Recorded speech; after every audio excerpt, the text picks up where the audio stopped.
तो आज के इस वीडियो में हम बात करने वाले ये जो मोटर्स है उनके बारे में। इसके अंदर आज हम देखने वाले हैं इसके जो किस हिसाब से ये काम करते हैं। अगर इसके अंदर कुछ प्रॉब्लम आती है तो उसे हम किस तरह से फाइंड आउट कर सकते हैं, फिर कौन सी प्रॉब्लम है उसको भी हम पता करेंगे।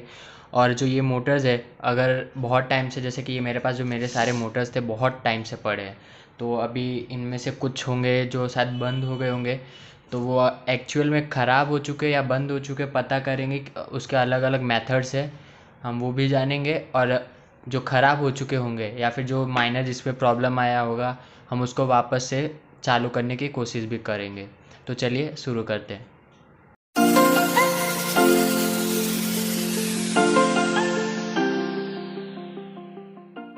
तो सबसे पहले हम बात करते हैं कि किसी भी मोटर को टेस्टिंग कैसे करना है कि वो चालू है कि नहीं।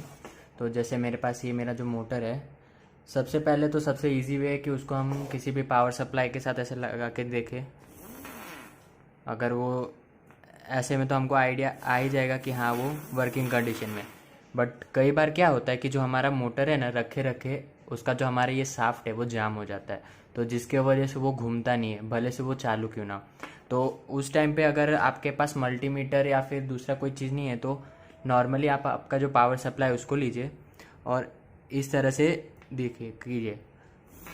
अगर हमारा जैसे कि हमने रखा और यहाँ पे जो स्पार्किंग है, अगर अगर दिख रहा हो अच्छे से, तो जैसे कि स्पार्किंग हो रहा है, तो अगर वो स्पार्किंग हो रहा है तो मतलब आपका जो मोटर है वो वर्किंग कंडीशन में है।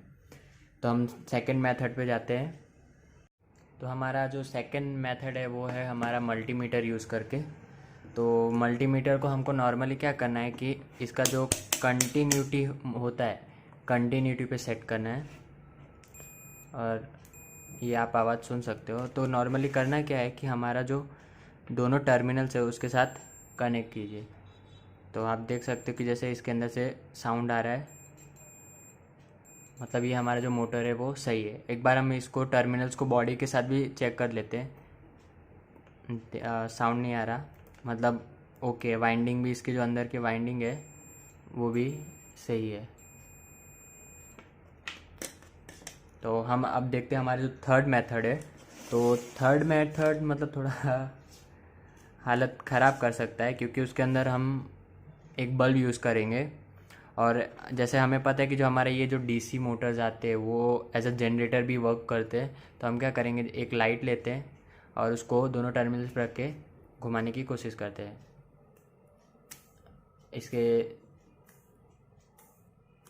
इसे ग्लो करेगा तो पता चल ही जाएगा, पर इसको हमें देखना पड़ता है कि इसकी जो सही डायरेक्शन है उसी डायरेक्शन में हम घुमा रहे हैं कि नहीं। नहीं काम कर रहा है ये लाइट, क्योंकि इसको जो वोल्टेज चाहिए वो नहीं मिल रहा। तो हम थोड़ा एलईडी चेंज करके देखते हैं। तो अभी एलईडी चेंज किया एंड लेट चेक।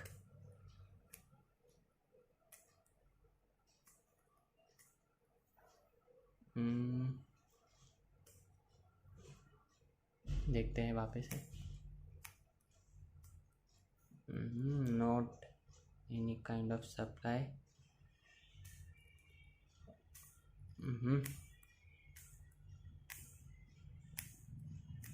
तो हम किसी एक दूसरे मोटर के साथ ट्राई करते हैं हमारे। तो मेरे पास एक और मोटर है।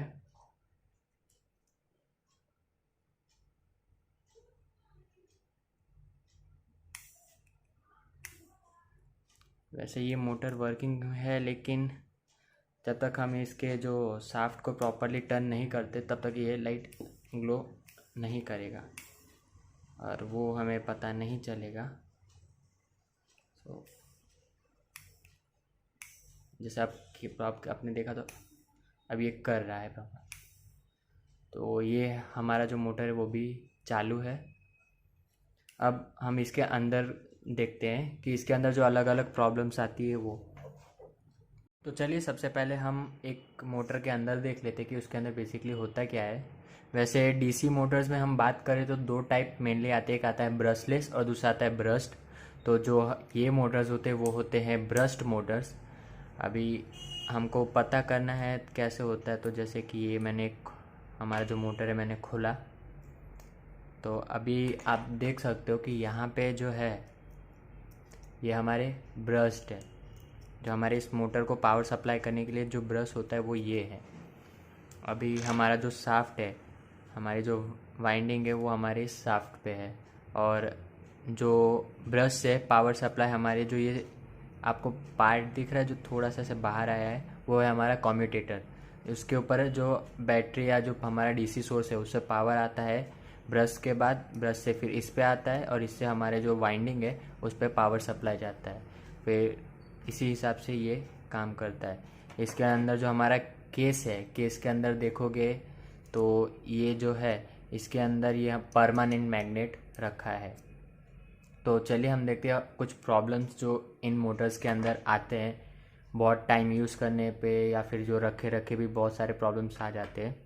तो जैसे मैंने ये वाला ही मोटर खोल के रखा है, तो ये मोटर हो चुका है जाम। इसकी वाइंडिंग सही है, बाकी सब सही है, लेकिन ये मोटर हो चुका है जाम। और रीज़न है कि ये जो मोटर था, ये मोटर यूज़ हुआ था एक साइंस फेयर के प्रोजेक्ट में, तो जिसके अंदर इसके शाफ्ट के साथ एक पेन अटैच किया गया था।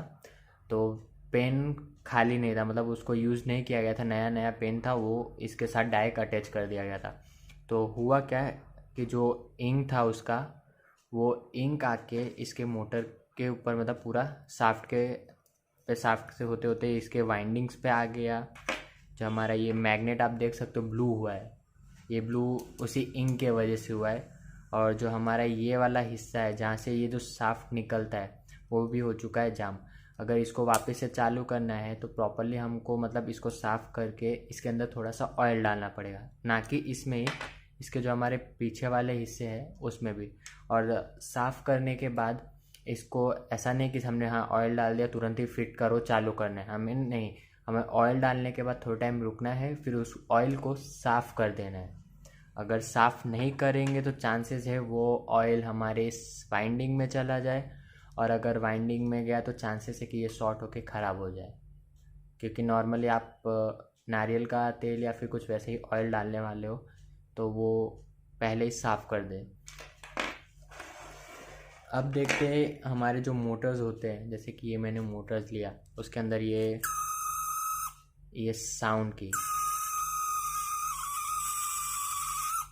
जो ये साउंड सुन रहे हो उसका भी रीज़न वही है कि फ्रिक्शन जो है हमारा, मतलब कि जो इस शाफ्ट पे जो घर्षण हो रहा है। अभी घर्षण का रीज़न तो यही है कि इसके अंदर मतलब ल्यूब्रिकेशन की ज़रूरत है। ये जैसे ही ल्यूब्रिकेशन हो जाएगा, प्रॉपरली ल्यूब्रिकेट कर देंगे, ये मोटर के अंदर से साउंड आना कम हो जाएगा। और साउंड भी कम होगा और इसको जो मूव करना रहेगा, ये रोटेटिंग में इसको आसानी मिलेगी तो साउंड भी कम आएगा।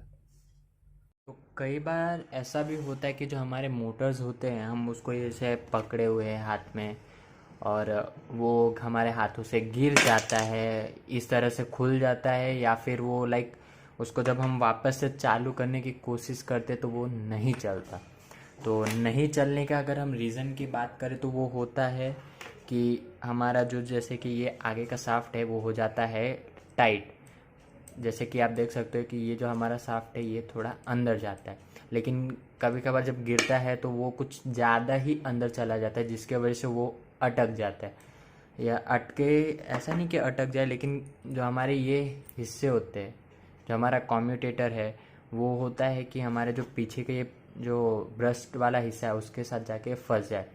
तो हम पावर सप्लाई दें, हम चेक करें कि हाँ वो सही है, बट फिर भी नहीं चलता। तो इसके लिए हमें खाली एक ही चीज़ करना है कि शांति से, मतलब हाँ हमको पता है कैसे करना है, तो हम हड़बड़ी में इसको खोल देंगे तो कोई नहीं, बट प्रॉब्लम यही होगा कि प्रॉपर फिटिंग नहीं होगा तो भी ये मोटर आपका नहीं चलेगा।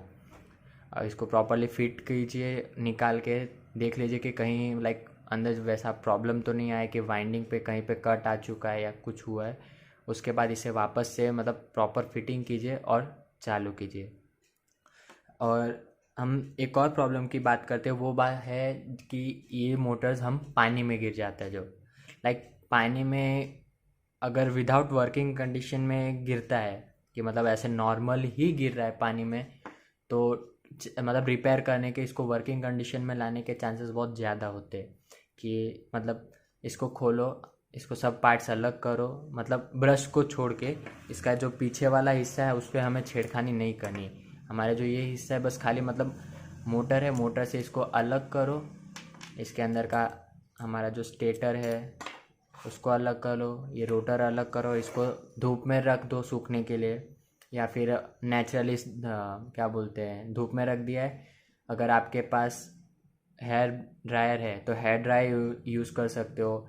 फिर हेयर ड्रायर के बाद अपना जो 100 वाट का 60 वाट का जो येलो वाला बल्ब आता है उसको यूज़ करके भी इसे मतलब इसके अंदर का पानी सुखा दो, और इसको जब वो लगे कि सूख चुका है तो वापस से इसको फिटिंग करो और ट्राई करो कि ये चलता है कि नहीं। और अगर ये वर्किंग कंडीशन में मतलब पानी में गिरा है तो थोड़े चांसेस कम हो जाते हैं, क्योंकि इसके अंदर शॉर्ट होने के चांसेस बहुत ज़्यादा होते हैं। और अगर विदाउट मतलब पावर सप्लाई नहीं था और फिर पानी में गिरा है, लेकिन सबसे बेस्ट एडवाइस यही होगी कि इसको निकालने के बाद तुरंत ओपन कर दो, ना कि बैटरी लेके इसको चला के देखो कि मतलब चल रहा है कि नहीं। उस टाइम पे भी ये ख़राब होने के चांसेस बढ़ जाते हैं। तो आई होप आपको ये वीडियो बहुत अच्छा लगा हो तो प्लीज़ लाइक कीजिएगा, कमेंट कीजिएगा, एंड नए हो तो प्लीज़ सब्सक्राइब कीजिएगा। Thank you.